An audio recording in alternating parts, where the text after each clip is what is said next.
A sexual interaction is something where a huge amount of memory is taken from one to the other. You can observe people, they will have pleasure, they will giggle all the time, but you look at them, there is no joy in them, there's no ease. You look at Draupadi's life, how much volatility, how much pain, how much suffering she went through in her life. Because today's psychiatrists are analyzing these things and saying that is because they have not been sufficiently touched by their mothers and parents at an early age. When they grow up, they're desperately longing to touch somebody all the time. People come to me and say, Sadhguru, can you bless my daughter, can you bless my son? First thing I ask is, how old?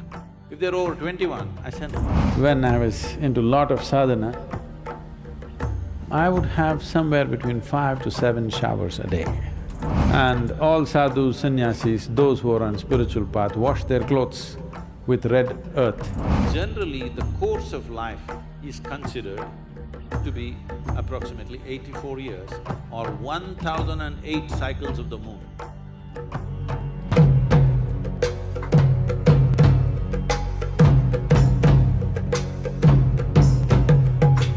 Sadhguru, my next question for you is, why can't one husband be with multiple women and one woman or a wife can be with multiple husbands in today's society among consenting adults? And what impact do these people have when they're involved in such relationships? See, body is the front end for every other creature on this planet. The only reason this creature is dominating this planet is not because we have the best body. You're not comparable to an elephant or a tiger or anything for that matter, you're not even as good as a buffalo. Yes, in terms of strength and physical prowess, you're nowhere comparable. This is dominant because of its intelligence, this is dominant because of its consciousness. But right now, we are creating a world where your biology is the front end of your life. These things were done at a certain time when the social situations were such. Or men were married to more than one woman. This was mainly because men died more often than women. Today, both men and women are outside, both may get killed, that's different. But at that time, largely women stayed home because she was continuously pregnant. From the age of 14 to 45, 50, she's almost all the time either she's pregnant or she has a young child. This is how life used to be. So because of that, she stayed home and she took care of the property and the agriculture and stuff. Man went out to do business or for war or something else, he went out. So men always died more often. So generally, in most societies in the past, the number of men was much less than the number of women, always. This has been the state all across the world. So naturally, when so many women were there, they needed care and they needed support in the society, and those days a woman could not exist by herself. Unless she's protected by a male partner, it would be very difficult for her to exist by herself because she would be exploited in so many different ways. So always they attached themselves. So naturally a man ended up having 2, 3 women because the population ratio was like that. But now largely it's leveled out. If that becomes a social norm, then how do you decide somebody has whatever, multiple wives, and how do you decide somebody has no wife? This will become a social,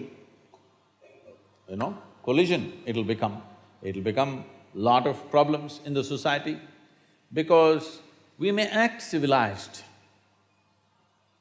I'm very particular, I'm very clear about saying we act civilized, but when we are denied basic things that we need, all our civilization evaporates and we will behave like animals. Yes or no? So, when fundamentals are denied, people will go flashing. So, that's not going to work in today's world. And above all, the woman's condition will become very bad. If you're asking this question in a more existential way, well, see, this is a certain framework of not just of bone and muscle and flesh, there is a certain energy framework. Only because of that, it takes certain form. See, if you eat mangoes every day, and let's say a cow eats mangoes every day, at some point will you or the cow get confused whether you're a cow or a human being? Or will the cow get confused? Such a thing never happens because there is a clear-cut inner framework to which flesh and blood is added. But there is a framework, an evolutionary memory framework is there, it never gets broken, isn't it? So in this framework, how strong you keep this framework, how much integrity is there to this energy framework will determine many things about your life, many aspects of your life. Especially if you want to raise this life to another level of function, it's very important you maintain this integrity. This is why irrespective of which religion, which spiritual process, if people want to raise themselves to a certain point, first thing they will talk about is becoming monks or brahmacharis or sannyasis, because the idea is to create such a level of integrity that this is a whole life by itself, that it doesn't lean on anything else for support, either for physical well-being or emotional well-being or psychological companionship. It doesn't lean on anything, it stands by itself because you want to take it somewhere else. If you want normal function, these things are not necessary. Now you want to become a rocket which breaks through a certain dimension of space. Now you need to be in a different level of force and integrity, otherwise it'll crack up. So you don't want to open your body to anything, and especially opening to multiple partners has its own negativity in that context. How much pain and… you look at Draupadi's life, how much volatility, how much pain, how much suffering she went through in her life, and how much pain and suffering she caused because of her anger and jealousy and whatever else. So, these things happen for variety of reasons. You can't blame everything on that one aspect, but that aspect also has a say in these aspects because you're opening up your memory body, your energetic body, which is essentially ruled by memory, to variety of memories. This will cause a whole lot of turmoil within the system, which could affect that life and many other lives. So Draupadi's life is in a way a sample for that. It's not an absolute. This is not an absolute, but this has an influence. Runanubandha means the physical memory that you carry within you. This can happen because of blood relationship. This can also happen due to sexual relationships. That body has a certain memory. It's not appropriate to say genetic memory. Runanubandha is not like genetic factors being transmitted from parent to child, not on that level. There is a physical memory of remembering where you came from. Not necessarily in terms of tone of your skin, shape of your nose, how you're built, your race, not that. It is just that if you just as much as hold somebody's hand, you will develop Runanubandha. This is why in India if you come, people will do like this. They don't want to do that. We will love you like this. And there are many things, they won't give certain substances. Nobody will give salt to you or will receive salt from you. If you try to give them salt, you'll say, keep it here. They don't want to take it from your hands. The till or the sesame seeds, they won't take it from you. Certain types of soils, nobody will receive it from you. If you want to give soil to somebody, any kind of soil, there are rituals where soil is given, always you keep it down, I'll pick it from there. Never take it from somebody's hands, because you will develop Runanubandha. Because the culture is constantly conscious of not building bondage, to keep the bondage of life to the minimal extent, only to the extent it's necessary, because you're working towards your liberation. Because of that, this awareness and these sensitivities have come. So the body remembers any kind of intimacy, not only with another physical body, any kind of intimacy, even with any physical substance, it remembers.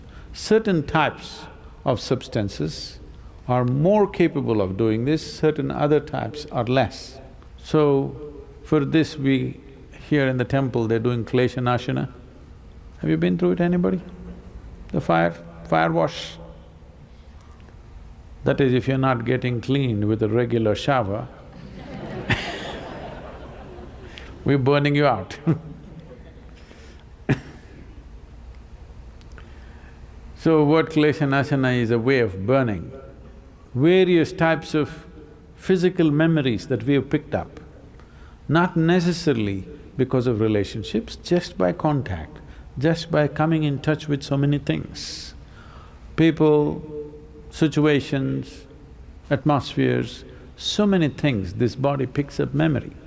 Physical memory, beyond a certain point that what you pick up, will cause a certain level of confusion. Confusion, not here, this confusion is a different thing, that is something you have earned. But physical confusion, if the body is confused, it can't come to ease. It is… many of you have noticed this, certain days your body seems to be confused. Have you noticed this? Wherever you sit somehow, another day you sit down, So, we created various systems to cleanse. One thing is fire wash, air wash, really. Of course, the water wash every day. When… when I was in a period of time when I was into lot of sadhana, I would have somewhere between 5 to 7 showers a day. Because your system becomes so sensitive, you sat on this cushion, now you're conscious what this cushion is doing to you. So you want to wash, at least just water running over your body. 5 to 7 days, 7 times a day. This is not like calculated, I must do it 5 times or 7 times. Whenever you feel like it. Most yogis have shower at least twice a day, minimum. Usually it's a dip in the river. Just at least once you dip in flowing water so that you're washed clean. And during the shift of southern hemisphere to northern hemisphere, which is right now, and again from north to south in June, July, these times the winds are strong in tropical country, or at least in India. In the Indian subcontinent, the winds are strong. So, there are simple processes where you must go and stand in the wind so that you get a wind wash, proper air wash. You will see it'll do wonders to you. You try this, when there is a strong breeze, just wear something loose and just simply stand there for half an hour, being conscious of this, with your eyes closed, both this way and from the back. You get enough breeze flowing over you, you come back into your house and you feel like, so much lighter and better. You don't know this probably. All the sannyasis, all the sadhus and sannyasis always use very fine sieved mud, red earth to color their clothes. Entire ashram is painted like this because it's just soil we used, okay? Soil with a certain… a certain adhesive, sticks like paint. And all buildings in the ashram were painted like this. And all sadhus, sannyasis, those who are on spiritual path, wash their clothes with red earth, filtered earth, with that they wash, so that's why that color, that's how it's come. So either you must wash separately or every time you must coat it with some soil material so that the runanubandha, the only runanubandha that you hold is with the earth, not with people around you, not with things around you, just with the planet. That is okay, because if you wear clothes, because the word soil here is used differently, if you wear soiled clothes No, no, not like that. Dipped in red earth, if you wear these clothes, in some way, it is a reminder for the body as to where it comes from and where it'll go. So, those who are on the spiritual path always use clothes which have been dipped in filtered red earth. You won't see it, it doesn't feel like it, but actually the very color, actually the white clothes turn into mud color because it's been constantly washed with filtered earth. So washing Runanubandha is one way of doing it is you have a mud bath. So existentially, when physical memory overlaps upon itself, it will cause a physical level of confusion, which will bring a certain level of discomfort, lack of exuberance, lack of involvement with anything, that you become a veteran when you're living. You must be a veteran of life after you're done with it. Before you're done with it, you shouldn't become a veteran, isn't it? But that will happen to you. That means in some way, because of overlapping memory, you become less alive to everything around you. That's what we concerned about, that you're becoming less alive. Sadhguru, how can a person stay committed to someone in a relationship? Is it natural to love someone and yet be sexually attracted to others?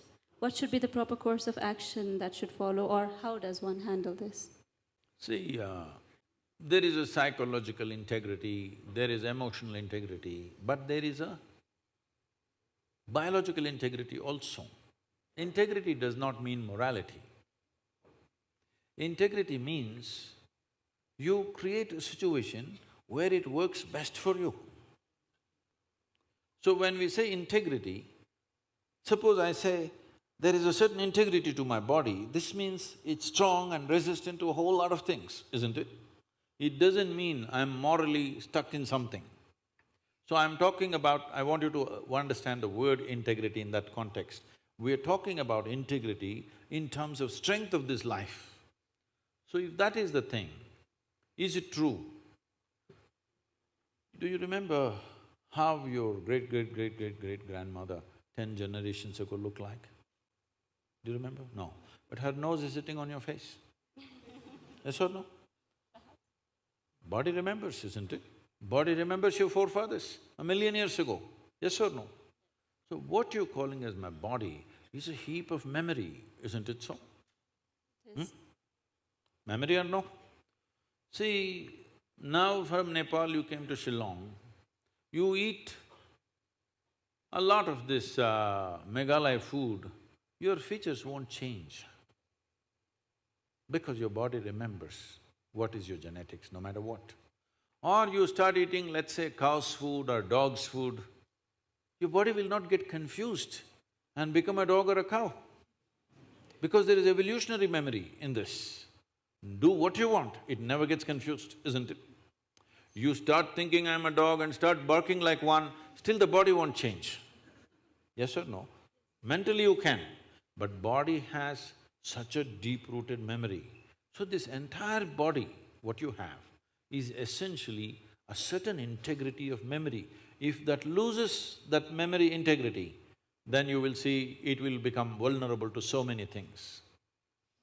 Now, the nature of the body is such that anything that you touch with a certain level of involvement will naturally absorb that memory. Not mentally, physically it'll absorb that memory. Traditionally in this culture, we call this Runanubandha. You heard of such a word? Runanubandha. What this means is physical memory that you gather. Why people… you will see this with people, let's say in their home, they will go and sit in one place. This will usually the older people you will see, they want to go and sit in the same place. They won't sit in another place. Have you noticed this? Even your dog, he comes, if he wants to sit here, he'll smell this, he'll smell that, he'll smell that, he'll smell that. And after much searching, he will settle down in that particular place. Next time you chase him somewhere, he comes, he goes and sits in the same place. Because there is memory. Today there is forensic equipment where you're sitting here right now, you went away. After 2, 3, 8 hours, if they come, not with a dog can easily do it. But with forensic equipment, we come here and just check this chair and we know it was you who was sitting here, not somebody else. So there is memory. Wherever you sit, stand, whatever you touch, there is memory and transaction happening all the time. Well, you come from Nepal, in India also it's very much there, in south is very strongly there, north maybe it's become weakened. People never give salt to another person. Do you know this? Here also? If somebody gives you salt, you say, please keep it there.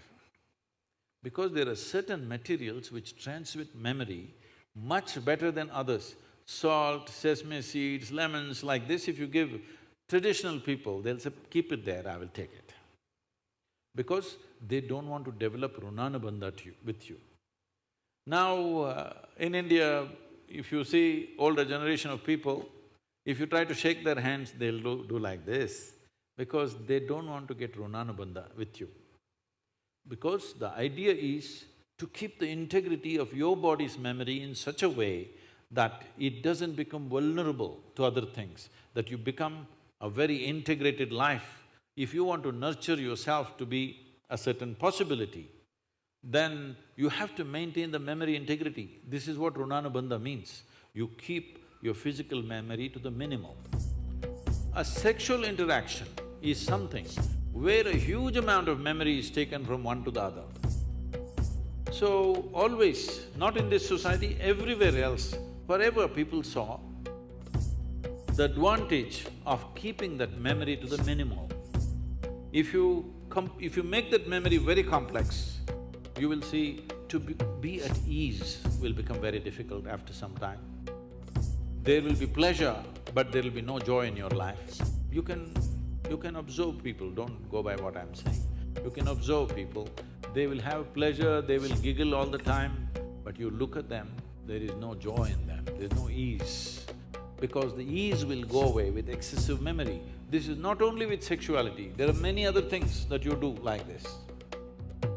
Right now you see this very much in the Western societies. Wherever I go, especially in America, people will come, Sadhguru, where is my hug? I say, it must be with you.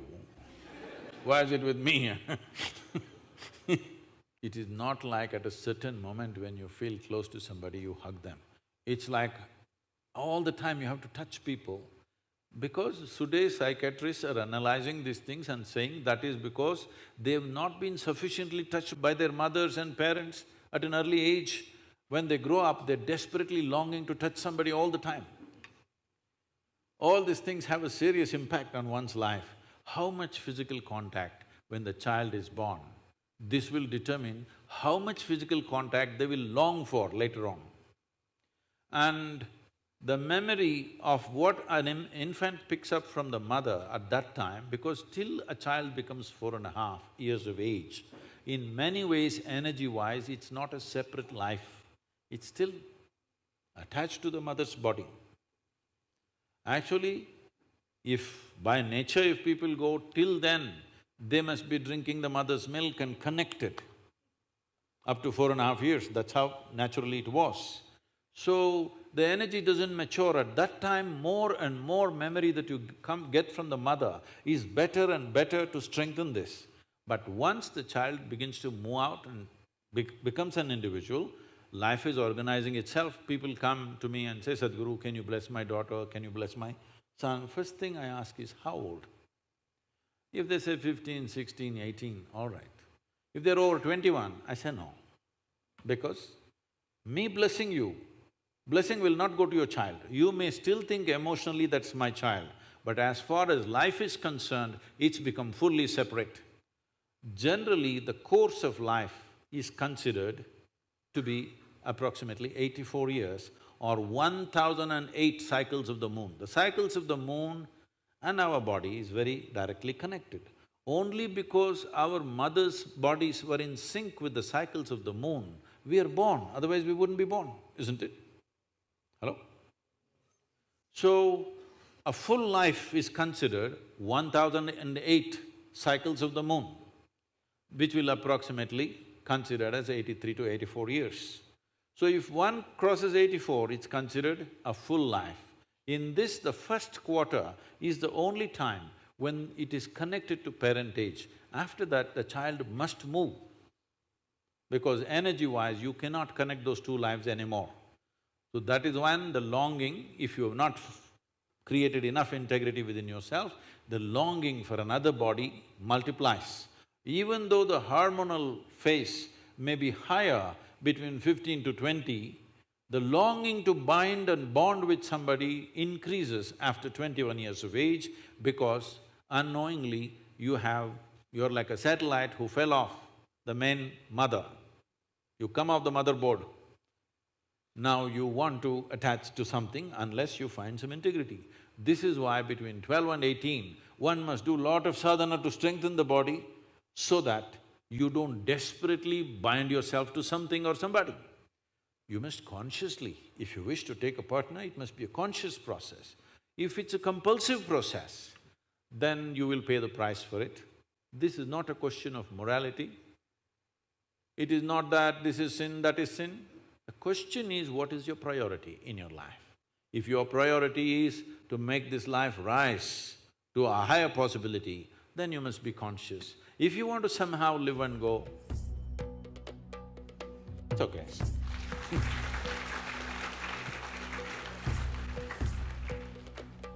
Thank you, Sadhguru. I'm sorry if I discouraged You just answered my question, Sadhguru. Thank you so much for that.